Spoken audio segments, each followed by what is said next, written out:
நெஞ்சம்தான் கலந்தனவே. அத்தியாயம் 4. அதிகாலையில் எப்போதும் போல் எழுந்த சிவகுரு நடைப்பயிற்சிக்கு ஏற்றவாறு உடை அணிந்து கொண்டு அறையை விட்டு வெளியில் வந்தான்.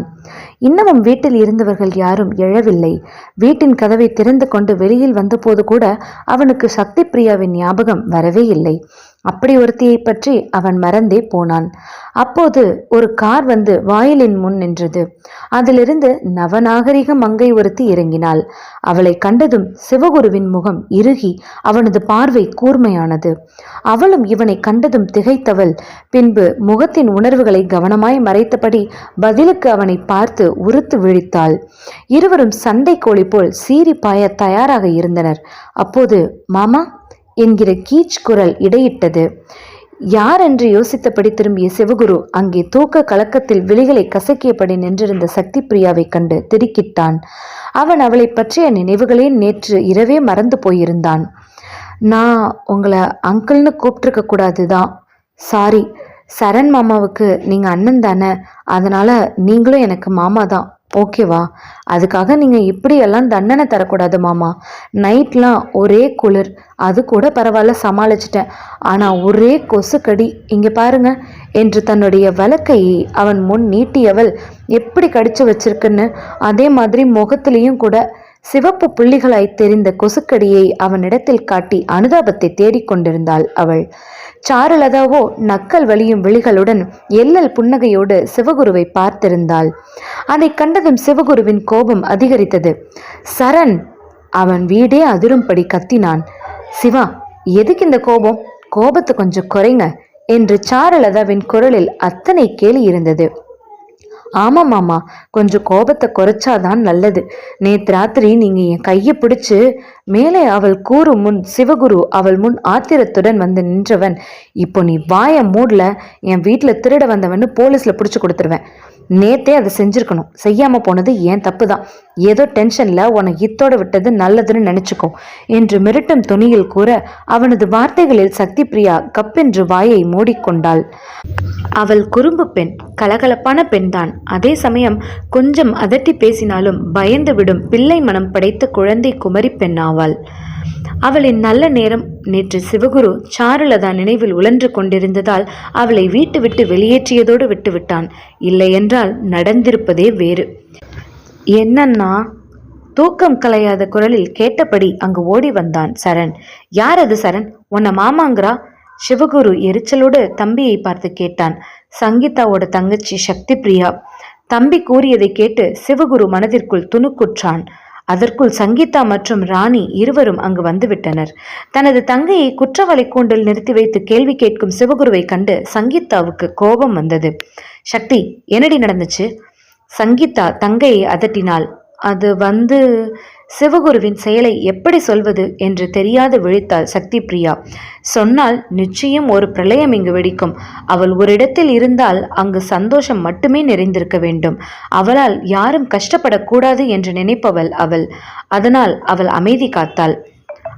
அப்பா மேல பிராமிஸா என்ன நடந்துச்சுன்னு சொல்லு. சங்கீதா தங்கையின் பலவீனத்தில் கை வைத்தாள். தந்தை என்றாலே தங்கைக்கு மிகவும் உயிர். அவரது வார்த்தை அவள் என்றுமே தட்டியதில்லை. அதனால்தான் சங்கீதா இப்படி கேட்டது. சங்கி, நீ சொல்லுன்னு சொன்னா சொல்லிட்டு போறேன், அதுக்கு எதுக்கு அப்பா மேல சத்தியம் பண்ணி கேட்குற என்ற சக்தி பிரியா அடுத்த நொடி மடை திறந்த வெள்ளம் போல் நடந்ததை கொட்டி முடித்தாள். புயலடித்து ஓய்ந்தார் போன்று அங்கு கனத்த அமைதி நிலவியது. என்னை பார்க்க இங்க வந்த என் தங்கச்சியை நீங்க எப்படி அவமானப்படுத்தலாம்? சங்கீதா கிடைத்தது வாய்ப்பு என்று சிவகுருவிடம் எகிரினாள். சங்கி, அமைதியாருமா. சக்தி ஏதாவது சேட்டை பண்ணியிருப்பா, அதான் தம்பி தண்டனை கொடுத்திருப்பாரு. ராணி பெரிய மகளை சமாதானப்படுத்தினார். மா, நான் டிவியில படம் பார்த்துட்டு தான் இருந்தேன், சேட்டை எதுவுமே பண்ணலமா. அந்த ரணகலத்திலும் அன்னையோட மல்லுக்கட்டை தவறவில்லை சக்தி பிரியா. மா, சக்தி சேட்டை பண்ணியிருந்தா கூட ஒன்று சரணை கூப்பிட்டு சொல்லியிருக்கணும், இல்லை என்ன கூப்பிட்டு கண்டிச்சிருக்கணும். ரெண்டுமே செய்யாம வயசு பொண்ணை கையை பிடிச்சி இழுத்துட்டு போய் வெளியில தள்ளி கதவை சாத்துறது நல்ல ஆண்மகனுக்கு அழகா என்று எகிரிய சங்கீதாவின் பார்வை நீ எல்லாம் ஒரு ஆண்மகனா என்பது போல் சிவகுருவை ஏளனமாக பார்க்க வைத்தது. இந்த லட்சணத்தில் சாருலதா வேறு கிண்டலாய் நடப்பதை பார்த்தபடி நமட்டு சிரிப்புடன் நின்றிருந்தாள். எல்லாவற்றையும் கண்ட சிவகுருவின் ஆத்திரம் எல்லையை கடந்தது. ஆமா, நான் அப்படிதான் செஞ்சேன். இப்போ அதுக்கு என்ன பண்ணணும்னு நினைக்கிற? அவன் தனது இரு கைகளையும் கட்டிக்கொண்டு தனது முழு உயரத்திற்கும் நிமிர்ந்து நின்றான். நீங்க என் தங்கச்சி கிட்ட மன்னிப்பு கேட்கணும். சங்கீதா தனது வாதத்தை சிறிதும் விட்டு கொடுக்க விரும்பவில்லை. சங்கி, ராணி மகளை சமாதானம் செய்ய முயன்றார். சரண் எதுவும் பேசவில்லை. அண்ணன் செய்தது சற்று அதிகப்படி என்றே அவனுக்கும் தோன்றியது. மன்னிப்பா? நானா? தொழில் வட்டாரத்துல என்னை பத்தி கேட்டுப்பாரு. தப்பே செஞ்சாலும் அதை தெரிஞ்சே செஞ்சாலும் நான் மன்னிப்பே கேட்டது கிடையாது. அப்படிப்பட்ட நான் போயும் உன் அறவேக்காடு தங்கச்சிக்கிட்ட மன்னிப்பு கேட்பேன்னு நினைச்சியா? நெவர் என்றவன் காற்றை போல் வேகமாய் அவர்கள் எல்லோரையும் கடந்து சென்றான். நடைபயிற்சி செல்லும் எண்ணமே அவனுக்கு இல்லாது போயிற்று. அவ்வளவு கோபம் அவனுக்கு. சங்கீதா தனது அன்னை தங்கையுடன் உள்ளே சென்றுவிட சரண் மட்டும் எஞ்சி இருந்தான். அப்போதுதான் அவன் சாருலதாவை கவனித்தான். நடந்த கலவரத்தில் ஓரமாய் நின்றிருந்த அவளை அவன் கவனிக்கவே இல்லை. வாச்சாரு, எப்ப வந்த? அவன் சங்கடமான புன்னகையுடன் அவளை வரவேற்றான். இப்பதான், கொஞ்ச நேரத்துக்கு முன்னாடிதான் தான் என்றவள் தனது கைப்பையை எடுத்துக்கொண்டு வீட்டிற்குள் நுழைந்தாள். என் கல்யாணத்துக்கு ஏன் வரல சாரு? நான் உன்னை ரொம்ப எதிர்பார்த்தேன். நானுமே ரொம்ப எதிர்பார்த்திருந்தேன் என்று பூடகமாக கூறியவளின் பேச்சு அவனுக்கு புரியவில்லை போலும். பரவாயில்ல விடு, இப்போவாது வந்தியே. குணசேகரன் சுந்தரி இருவரும் அங்கே வந்தனர். திடுமென மகள் அங்கு நிற்பதைக் கண்டு அவர்கள் நம்ப முடியாது விழிகளை கசக்கிக் கொண்டனர். நானே தான் மாம் என்று சாருலதா புன்னகையுடன் வந்து அன்னையை அணைத்து கொண்டாள். அவர்கள் பேசுவதற்கு தனிமையை கொடுத்துவிட்டு சரண் அங்கிருந்து அகன்றான். ராணி அறைக்கு வந்ததும் சக்தி பிரியாவை வறுத்தெடுத்து விட்டார். அதே போல் சங்கீதாவும். இப்ப கூட உங்களுக்கு உங்க அண்ணாவை தட்டி கேட்க தோணலல்ல என்று சரண் அறைக்குள் நுழைந்ததும் அவனை பிடித்து கொண்டாள். நிச்சயம் கேட்கிற சங்கி, சக்தி விஷயத்துல அவர் செஞ்சது ரொம்ப தப்பு என்ற கணவனை அவள் ஆச்சரியத்துடன் பார்த்தாள். அதிசயமா இருக்கு. நாம இந்த வீட்டு ஆளுங்க, அண்ணா காட்டும் அதிகாரத்துக்கு கட்டுப்படலாம். ஆனா சக்தி, அவ பாவம். சங்கி, அவ சின்ன குழந்தை மாதிரி. அப்படியே அவ தப்பே பண்ணி இருந்தாலும் சொல்லி திருத்தி இருக்கலாம். ஆனா அவ தவறே செய்யாத பட்சத்துல அண்ணா அவகிட்ட இப்படி நடந்துகிட்டது கொஞ்சமும் எனக்கு பிடிக்கல. கணவனது பேச்சு அவளுக்கு சந்தோஷத்தை கொடுத்தது. திருமணமான பின்பு இன்றுதான் அவள் அதீத சந்தோஷப்பட்டாள். காலை உணவு நேரத்தில் சரண் தாத்தாவிடம் தனது அண்ணனை பற்றி புகார் வாசித்தான். அவரும் அமைதியாக கேட்டுக்கொண்டவர், நான் சிவா கிட்ட பேசுறேன் என்று கூறியதோடு முடித்து கொண்டார். அவர் சொன்னால் செய்வார் என்கிற நம்பிக்கை சங்கீதாவிற்கு இருந்தது. அதனால் அவள் மிகவும் சந்தோஷமாக இருந்தாள். எதிரியாக கருதும் சிவகுருவை வீழ்த்த ஒரு சின்ன வாய்ப்பு கிடைத்தாலும் அதை பலமாக பற்றி கொள்ளும் மனநிலையில் அவள் இருந்தாள். சொன்னது போல் தாத்தா சிவகுருவிடம் இது பற்றி கேட்டார். அவனோ கடுப்புடன் அவரிடம் கத்தினான். நான் அவளை முன்ன பின்ன பார்த்ததே இல்லை. நேத்த நம்ம வீட்டுல அவளை திடுமென்னு பார்த்தா நான் என்ன நினைப்பேன்? அதான் யார் நீன்னு கேட்டேன். அதுக்கு அவ பதில் சொல்லாம அங்கிள் அது இதுன்னு பேசினா கோவம் வருமா வராதா? அதான் அவளை வெளியில் தள்ளி கதவை சாத்திட்டேன். அவனது கொதிப்பு இன்னமும் அடங்கவில்லை. அக்கா தங்கை இருவரின் பேச்சு அவனது ஆத்திரத்தை கிளப்பி இருந்தது. அதைவிட சாருலதாவின் கேலி பார்வை வேறு அவனை கொதி கலனாக உருமாற்றி இருந்தது. எனது உன்னை பார்த்து அங்கிள்னு சொன்னாளா? திகைப்புடன் கேட்ட தாத்தாவின் உதட்டோரம் கேலி சிரிப்பில் துடித்தது. தாத்தா, அந்த லூசு தான் அப்படி சொல்லிச்சேன்னா நீங்களுமா? அவனுக்கு அத்தனை தலையிறக்கமாக போய்விட்டது. சரி விடு சிவா, நான் பார்த்த வரைக்கும் சக்தி ரொம்ப நல்ல பொண்ணு, குறும்பு பொண்ணு, அவ்வளோதானே தவிர அவ மற்ற பொண்ணுங்க மாதிரி சூதுவாது தெரியாது. அவ எப்படிப்பட்டவளா வேணாலும் இருந்துட்டு போகட்டும், எனக்கு என்ன. இனி ஒரு முறை நீ அவகிட்ட இப்படி நடந்து கொள்ளக்கூடாது. சற்று எச்சரிக்கும் குரலில் அவர் கூற, நான் பெண்களை வெறுக்கிறவன், அவன் இல்லை, எந்த பெண்ணுக்கிட்டையும் எந்த மாதிரியும் நான் நடந்துக்க மாட்டேன் என்றவன் அவரது அறையை விட்டு வெளியேறிவிட்டான். வாயிலை நோக்கி வேகமாய் நடந்து கொண்டிருந்த சிவகுருவின் முன் சொல்லாமல் கொல்லாமல் வந்து நின்றாள் சக்தி பிரியா. அவன் மட்டும் தனது நடையை நிறுத்தவில்லை என்றால் இருவரும் சேர்ந்து படியில் உருண்டிருந்திருப்பார்கள். அறிவுகிட்ட அடுத்து என்ன சொல்லியிருப்பானோ? தாத்தா கூறியது நினைவில் எழுந்து அவனை சிறிது கட்டுப்படுத்தியது. உனக்கு என்ன கண்ணு இல்லையா? இப்படிதான் எரும மாடு மாதிரி இடையில வந்து நிப்பியா? அவன் காச் மூச்சென்று கத்திக்கொண்டிருக்க சக்தி பிரியாதான் பேச வந்ததை மறந்து விழிகள் அகல அவனை ஆவென்று பார்த்திருந்தாள்.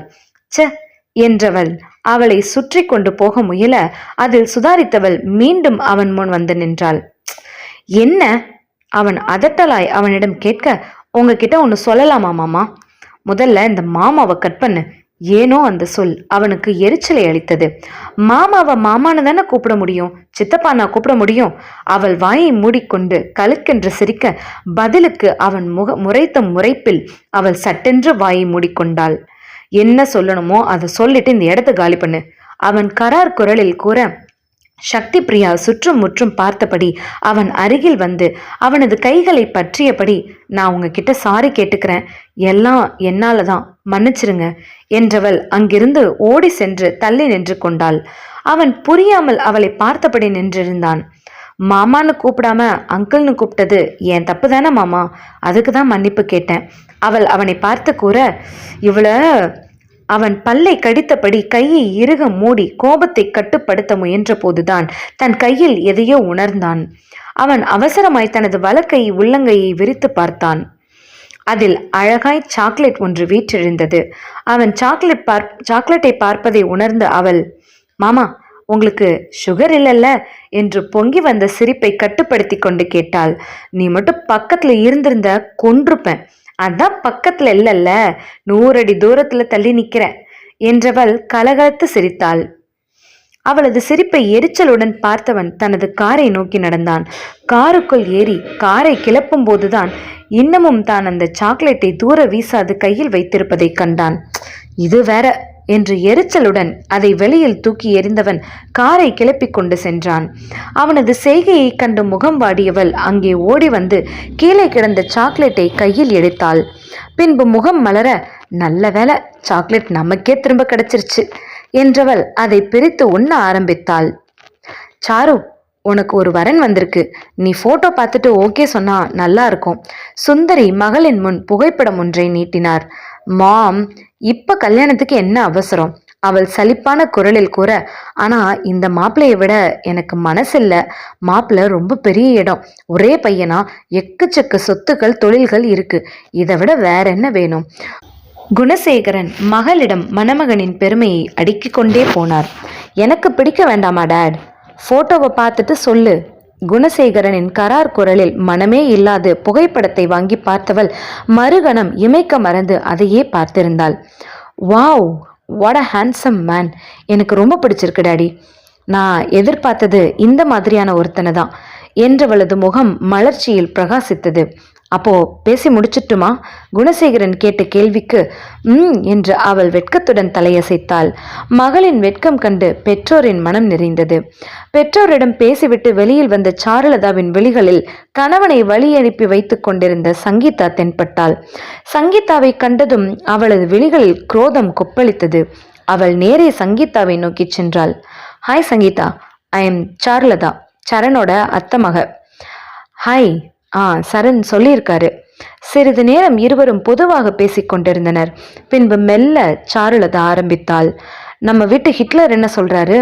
ஹிட்லரா? யார் அது? புரியாமல் பார்த்த சங்கீதாவை கண்டு புரிதலுடன் புன்னகைத்து சாருலதா, என்ன சங்கீதா புரியாத மாதிரியே கேக்குறீங்க? நான் வேற யார சொல்வேன், எல்லாம் அந்த சிவகுருவை தான். சிவகுரு பெயரை கேட்டதும் சங்கீதாவின் முகத்தில் கோபம் கொப்பளித்தது. இதுதான் சபயம் என்று சாருலதா அவளிடம் சிவகுருவை பற்றி சொல்ல அவளை ஏற்றிவிட்டாள். சிவாவுக்கு சின்ன வயசுல இருந்தே தான் என்கிற அகம்பாவம் ரொம்ப ஜாஸ்தி. விட்டா இந்த உலகமே அவனை நம்பிதான் சுத்துதுன்னு சொல்லுவான். எல்லாரையும் தனக்கு கீழே அடக்கி வைக்கணும்னு நினைப்பான். ஒரு சர்வாதிகாரி மாதிரி நடந்துப்பான். அதான் அவனை ஹிட்லர்னு சொன்னேன். ஆமா, நீங்க சொல்றது உண்மைதான். அவரு சரண ஒரு அடிமை மாதிரி தான் நடத்துறாரு. எனக்கு செலவுக்கு பணம் வேணும்னா கூட சிவகுரு கிட்ட பெர்மிஷன் கேட்டுதான் எடுக்கணும். சில சமயம் இந்த அடிமை வாழ்க்கை எனக்கு பிடிக்கல, எங்கேயாவது ஓடி போயிடலாமான்னு இருக்கு என்று சங்கீதா தலையை பிடித்து கொண்டாள். தனியா எதுக்கு ஓடுறீங்க சங்கீதா? கூட சரணையும் கூட்டிட்டு போங்க. எப்படி? சொத்துக்களை பிரிச்சு கொடுக்க சொல்லுங்க, பிரிச்சு கொடுத்ததும் சரணை கூட்டிட்டு தனியா போயிருங்க. இதுக்கு சரண் ஒத்துக்க மாட்டாரு. சங்கீதாவின் முகம் வாடியது. அப்போ ஒன்று செய்யுங்க, நான் சொன்ன மாதிரி சரண் கிட்ட பேசி பாருங்க, வெற்றி உங்களுக்கே. நான் என்ன செய்யணும்? சங்கீதாவின் குரலில் ஆர்வம் வழிந்தோடியது. சாருலதா தனது மன அழுக்குகளை சங்கீதாவின் மனதில் இறக்கி வைக்கலானால் ஒரு துளி போதும் பாலின் தூய்மையை கெடுப்பதற்கு. அதேபோல் சாருலதாவின் விஷ வார்த்தைகள் சங்கீதாவின் மனதில் நஞ்சை விதைத்தது. மீண்டும் இந்த கதை அடுத்த அத்தியாயத்தில் தொடரும்.